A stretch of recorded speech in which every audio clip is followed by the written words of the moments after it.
No, it's on fire. You got to get out. No, So that was my take. And the family was on board? Yeah, they loved it. All right. Well, the kids were young enough. You know, my youngest were 10 and 12 when we came here. And we got them to my real estate agent. She's brilliant. She took us to the lake. And the girls were on a boat. We were all hanging out. We were jumping in the water together and swimming. And people were listening to fucking Leonard Skinner. And people were singing and drinking. And it was like everybody was having fun. And there was no masks. Whereas in L.A., everyone was like terrified and locked down. And so this was in May of 2020. It was only 2 months into the pandemic, and I was already trying to get out. And then by August, I was already here. I was like, fuck you guys. And then by October, Dave and I started doing shows. We started doing shows at Stubbs. And then November, we started doing indoor shows here. Like, Jesus Christ. And then it was crazy. And then the influx, everybody started moving here. Segura moved here. Tony Hinchcliffe moved here. Brian Simpson moved here. Derek Poston, Hassan Ahmad, they moved here. William Montgomery moved here. Ron White was already here. Duncan Trussell moved here. Tim Dillon moved here. It just started getting crazy. Yeah. Joe DeRosa just got a spot here. Joey's coming next week. It's been amazing. But it had, all those things had to like take place in the exact right order. It's almost like you had to hit every green light on the road. It's just all the things had to happen the right way to be able to happen. Yeah. To make what actually took place. It's kind of crazy. It is nuts that this place, I mean, I just looked around the city. I mean, the amount of buildings that are going up is crazy. The only thing I do see, do you think the infrastructure of the city can withstand the amount of people here, like the roads and the traffic? And they're doing work on that. They're expanding things. There's going to be growing pains for sure. There's obviously a lot more traffic now than there was 10 years ago. But it had always been growing. Yeah. Because I remember, my business On It was out here, and so we were coming out here for On It, and every time I would come out, like over the years, I'd notice like traffic was picking up more and more before the pandemic. But then during the pandemic, obviously there was a mass influx of people like, we're getting the fuck out of California, and that was the biggest factor. I'm not arguing with you, Joe. It's a great move. I know. It just takes, you have to decide, because no place is going to be like, oh my God, this is perfect. Yeah. Every place is going to come with a thing, but this thing is like also like way cheaper. It's way cheaper to live here. Yeah. You get more for your money if you're trying to buy a house, and your state taxes are non-existent, which is just way better. Beautiful. Because, look, if California was perfect and I had to pay a lot of money, but they kept the streets clean and there was no crime and everybody's having a good time and there's great schools and great social programs, like this feels good. Of like I'm spending a lot of money in taxes, but man, I live in a fucking utopia. Yeah. I love it. It doesn't feel like that at all. No. It feels like you're getting fucked by people who tell you they're going to fuck you, and they have to fuck you. And if you don't want to get fucked, you're a part of the problem. Yeah. Like, oh, okay, I got to get out of here. I don't feel like that here, though. Well said. I don't feel like that here. I don't feel like that when I'm in Nashville. I don't feel like that when I'm in Florida. I think there's parts of this country that haven't lost their fucking minds. And people gravitate towards those parts where people like realize, like, hey, there's some real need for law and order. There's some real need for rules. There's some real need for, you got to have your fucking ducks in a row. You can't let psychos take over the school systems and teach nonsense. Like there's a good mixture. And I think Austin's the best mixture because it's a liberal city. It's a very, very progressive city that's surrounded by ranchers. It's surrounded by fucking people in the small towns that are all, driving pickup trucks and shooting signs, and it keeps everything balanced. Yeah, it's a nice balance here. Because even the most liberal people here, they're so much more reasonable than liberal people that I would meet in L.A. Mm-hmm. Liberal people in L.A. were cult members, and they felt like if you weren't on their team, you were some kind of a Nazi, and you shouldn't be allowed to vote. You definitely should lose your job. It's a tough place to live, Joe. I'm not gonna argue with you. Yeah. When you come back in August, I'll take you around. Yeah. And it'll be a good time to know if you hate it, because it'll be hot as fuck. Oh yeah, no, I'm gonna burn my skin off. August is gonna be sweaty and hot, but it's beautiful. And the food. Ooh, there's so much good food here, Sebastian. There's so much good food. So much good food. No, I come back. We'll do a proper Austin run. All right. Do it for a few days. You got anything to tell people about?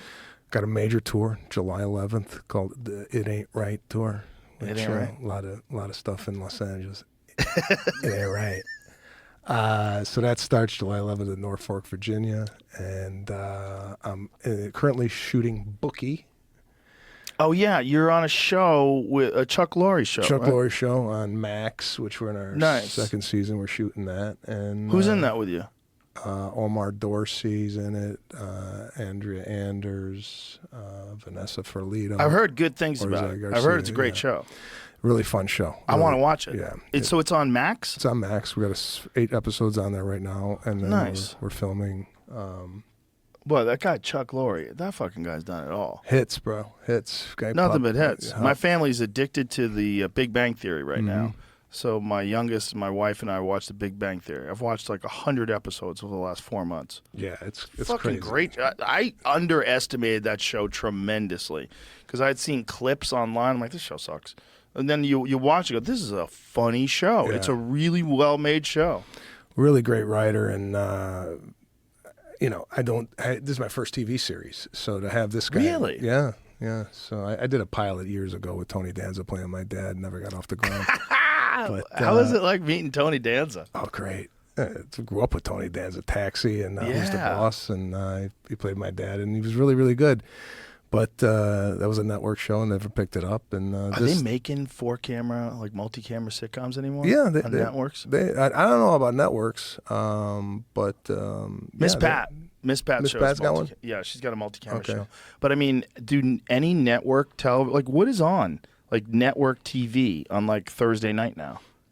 What's their? Is it all like The Bachelor show? Stuff like that. Yeah, I think that kind of shit. A lot of like reality, maybe dating shows, game shows, reality shows, Big Brother, or what have you. But yeah, no, it used to be all sitcoms. It used to be all sitcoms. I mean, you were part of that world. Well, that's why like watching The Big Bang Theory make me say like I enjoy sitcoms. It is a great way to consume entertainment. You don't see them anymore. Look at this.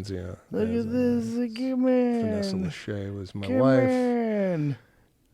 So it was like talk to camera. So I would do a little talk to camera, and then I would pop back into the scene.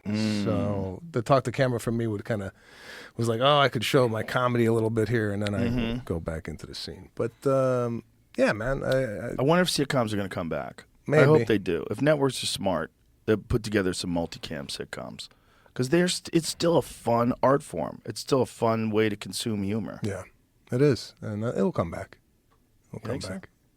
Maybe, I don't know. I don't know either. We'll see. Maybe. And also, I have a podcast, Pete and Sebastian Show, which we're now. Say hi to Pete for me. I haven't talked to Pete in forever. Pete's a good dude. I can't believe that you said before I saw you here today that I haven't seen you in 4 years. 5. Is it really 5? 2019, I believe, was the last time I was on your show. So. But I've seen you since then.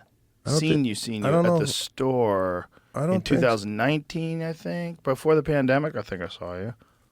Yeah, that was 2019. It was 25. Yeah, 5 years ago. Yeah, almost. In March it'll be. I definitely haven't seen you out here. This is my first time out here. But I want to tell you congratulations on all your success. Thank you. Even walking through this place before I came in to know, like, I saw you at the Comedy Store hanging out in the parking lot, and now you're floating in a tank in your own warehouse. It's unbelievable. Well, hey, congratulations to you too, because I remember when you first started. I really do. I remember your first struggles at the store. Oh yeah. And I remember I saw you. I was in Vegas. I was working in Vegas, and I was in my hotel room by myself, flipping through the channels, and I saw your special, and I think it was a Showtime special. And I remember tweeting it. Like, it was fucking great. No, it was great. You actually reached out to me and said, "Hey, man, this is really good stuff." It's funny. Eleanor Kerrigan was on a podcast, and somebody sent it to me, and she's like, "Oh my God, Sebastian was awful, just awful when he first started. Everybody at the Comedy Store knew it. They're like, how did this guy get past?" And I'm sitting there listening to this, going, "Fuck, I didn't think I was bad, like." It's funny, like what you think you are, and what people are saying. I didn't know any of that. I thought, Well, the problem was you started out as an open micer at the Comedy Store in Los Angeles, which is crazy. Yeah. that's like learning how to play football with the Giants. Yeah. Like, it's nuts. Like, just the idea behind it is nuts. Like, it's a very, very difficult way to break into comedy. And so everybody's terrible in the beginning. If they'd seen me 6 months in, they'd oh, my God, he fucking sucks. Like, how did he get past? I know, but to hear it, Ooh, to yeah. hear it was like, oh, wow, I had no idea. And not to even know you suck is awful. Like, I knew I was, like, learning, but I was like, I didn't know people were like, this guy should be pumping gas. So, you know what? I don't know if you've ever had this on your podcast. What are you guys, north of, 2,500 episodes here? Something like that. I drank way too much water, right? Before the podcast? During. Oh, so you got to pee right now real bad. It's unbelievable. Yeah, I see your face. We can wrap this up. The tour, all that, where can the people find the information? SebastianLive.com. Get your tickets to the tour. Get your tickets.